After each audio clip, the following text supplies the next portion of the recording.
us are at war with ourselves. And within that war, you have several battles. Those battles are basically choices. No, I'm not talking about a war that you might find in the Coliseum. I'm talking about a war that's in your brain. That war exists because life has so many choices. Within those choices, you gotta make right decisions. But you know what? Fuck that. When the alarm goes off in the morning, you don't have to wake up. Don't wake up, don't worry about that. When you're in school, you know what, fuck that, man. It's too hard to study, so don't study. You know what, don't eat healthy, because you don't have to. So guess what? When you fail, don't blame your mom, don't blame your dad, don't blame teachers. The only person you have to blame is yourself. So we all have these voices in our head. We like to not listen to them. The one that comforts us and keeps us nice and warm and cuddly and gives us cookies and milk at nighttime and shit. We like that voice. That voice, the one we want to always hear, which is why people don't like to listen to me a lot. Some people do, some people don't. The only thing that changes you is being real. So basically, you know, I had to have the courage to go back in it because nothing was getting done. Mm-hmm. I kept on going to that nice cuddly voice in my head saying, you know what? You don't need to do this. That's too much work, man. You've earned this. You deserve this. And that mentality got me to 297 pounds, fat, out of shape. To me, a loser. To me, making $1,000 a month and making a ton of mistakes. Because mistakes happen on the easy side of life. You take the easy road, the easy path, there's a lot of mistakes over there. The hard journey, you don't make too many mistakes over here because it's too hard. You don't want to repeat it. So it's challenging. One big thing is accountability. You have to start with yourself. So what happened in my life was we started to get, I call it like the rucksack. A rucksack is a pack that you carry in the military and you put all your stuff in. Your radios, your food, your water, all that stuff you have to carry in the military. That's your rucksack, it's a backpack.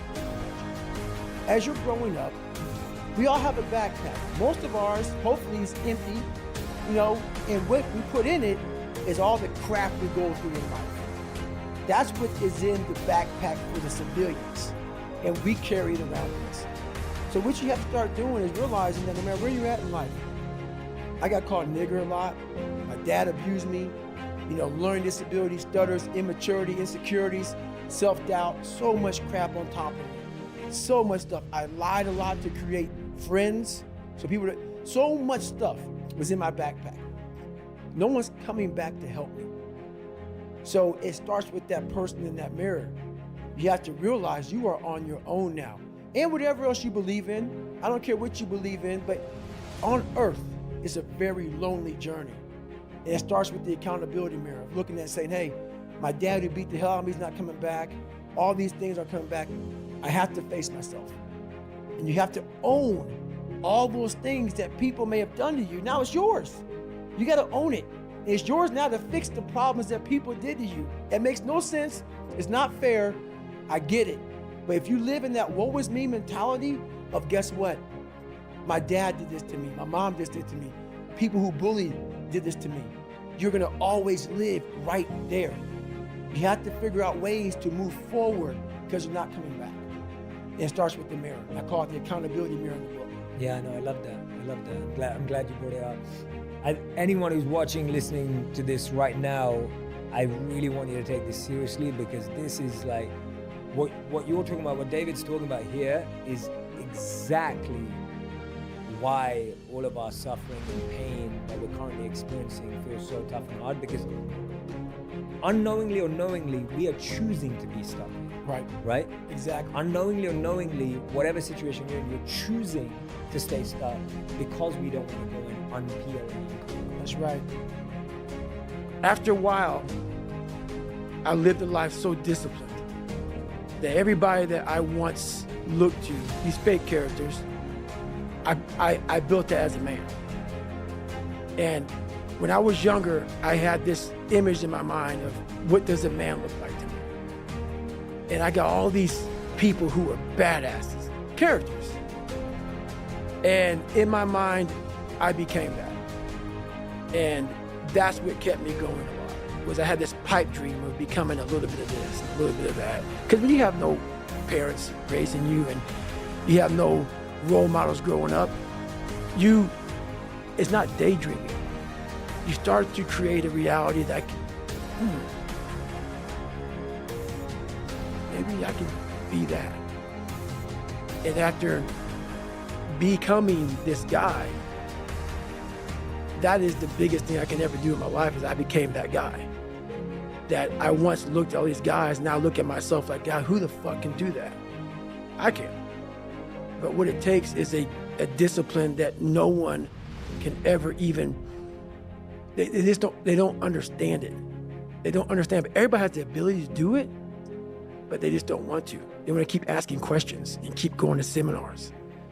And the greatness is right in you. And that's why, once again, I'll say this a million times here, I do not feel sorry for you.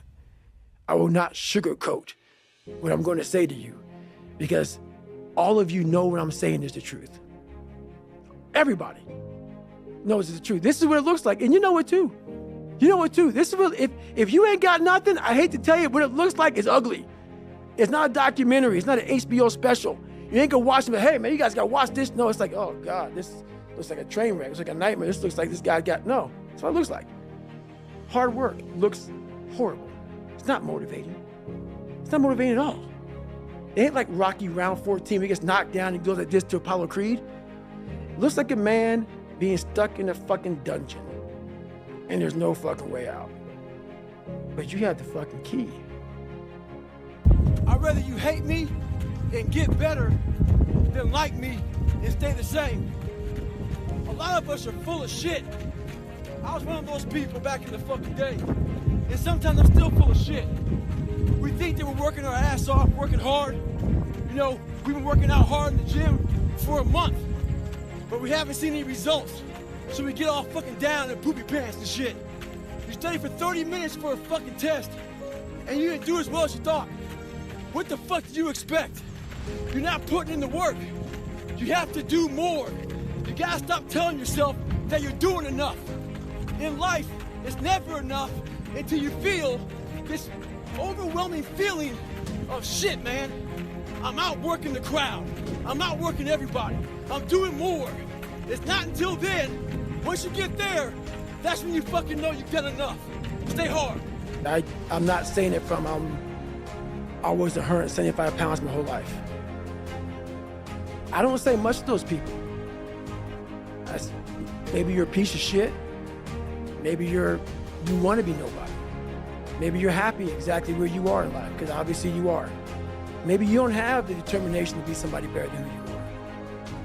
And if you want to live with that, I'll support you in that.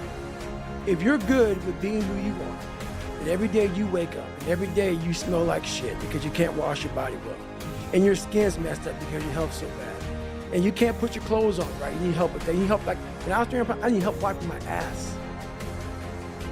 That makes you feel good? Nothing I can say to you. If every day you wake up with this, see, people are haunted, but they obviously like horror films because they keep watching the same fucking movie. I don't like horror films. A lot of people like horror films. So I don't say much to them. I say exactly what I said to you, right there. Because I was once you. I didn't like horror films, so I changed it. Some people are just, they become, like you said, it gets real small when you're lazy and you're fat. Their will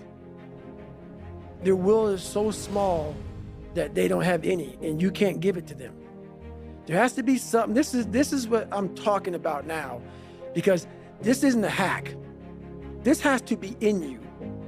Something in you has to wake up. And usually the only person that can wake it up is you.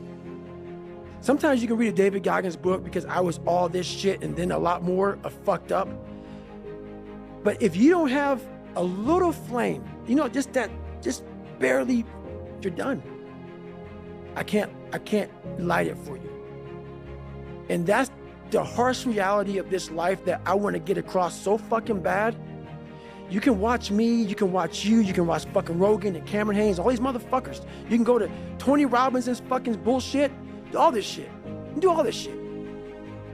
If you could keep going back and keep spending money and spending money and spending money with no results, You can wonder, wow, maybe let me go try out David Goggins. He ain't gonna fucking help you. You have to explore, examine the insides of yourself. And what do you really want out of life?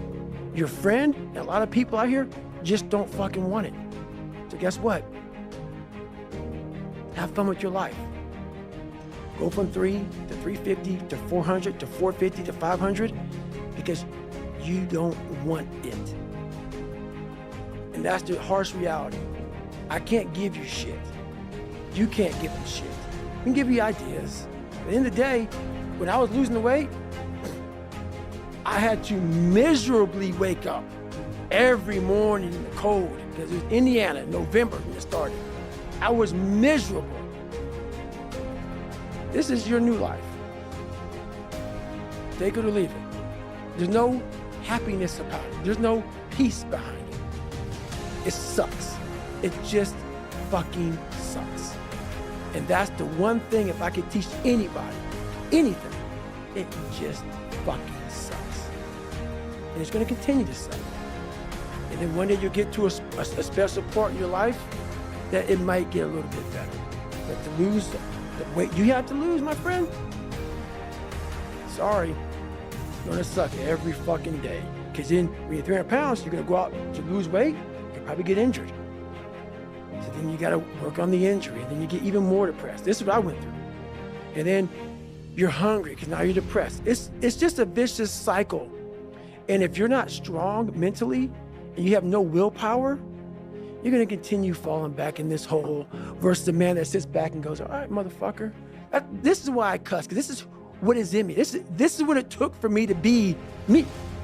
Sorry, it didn't take, hey, okay, we're gonna do this today. No, this fucking really sucks. This is real, dude. This is real.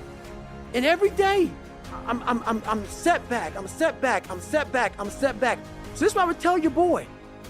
This is exactly what I tell him. Every day you wake up, you're gonna probably be set back for the first 4 weeks before you lose to significant weight because of the mind's gonna be fucking with you the whole time. There's no dopamine. There's no dopamine in there at 300 pounds. You got nothing. Your hormones are shot. You have to envision something that is more powerful than you. Something has to get you out of bed. And you have to create it. It has to be false. Because you're not it. You're a fat piece of shit. And that's the reality of it.